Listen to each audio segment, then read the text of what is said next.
everyone, very good evening to all. Welcome back to my channel. Today I am going to show the model question paper for the AP LMD Livestock Management Dairying second years paper 3 milk processing and milk products.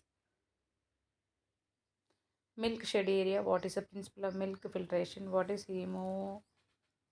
homogenization of milk, what is sanitizer, define cream, define toned milk, define dhai, evaporated milk, different varieties of kheer, define chana. Each platform test and quality control test for milk variety about the types of pasteurization and their advantages and disadvantages of the pasteurization.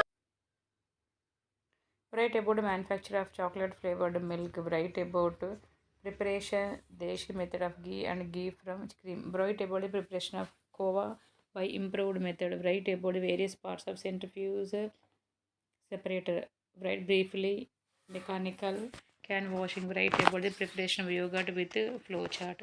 Next coming to the for Telugu medium students milk shed area అనగానే పాలు వాడకపోతే యొక్క ఉద్దేశం హోమోజినైజేషన్ పాలు అనగా sanitiser అనగా క్రీమ్ను నిర్వచింపు toned milk dahi నిర్వచింపు evaporated పాలు కీర్లను వివిధ రకాలు చిన్నాను నిర్వచింపము పాలు నాణ్యత కొరకు చే వివిధ ప్లాట్ఫామ్ పరీక్షలు మరియు నాణ్యత నియంత్రణ కొరకు చే పరీక్షలు ఏమిటి ప్యాచరైజేషన్ వివిధ రకాలు మరియు వాటి ఉపయోగాలు మరియు నిరుపయోగాలు రాయండి చాక్లెట్ సుగంధ పాలు తయారీ వ్రాయము దేశవాళీ పద్ధతిలో నెయ్యి తయారీ మరియు క్రీమ్ నుండి నెయ్యి తయారీ వ్రాయము ఆధునిక పద్ధతిలో కోవా తయారు చేయడం గురించి రాయము సెంట్రిఫ్యూగల్ క్రీమ్ సపరేటర్లోని వివిధ భాగాల గురించి రాయము పాల క్యాన్లను మెకానికల్ పద్ధతి శుభ్రపరచడం గురించి క్లుప్తంగా రాయండి ఫ్లో చార్ట్ సహాయంతో యోగట్ తయారు చేయడం రాయము సో చూసారు కదమ్మా model question paper AP LMT second years paper 3 milk processing and milk products thank you for watching all the best for tomorrow's exam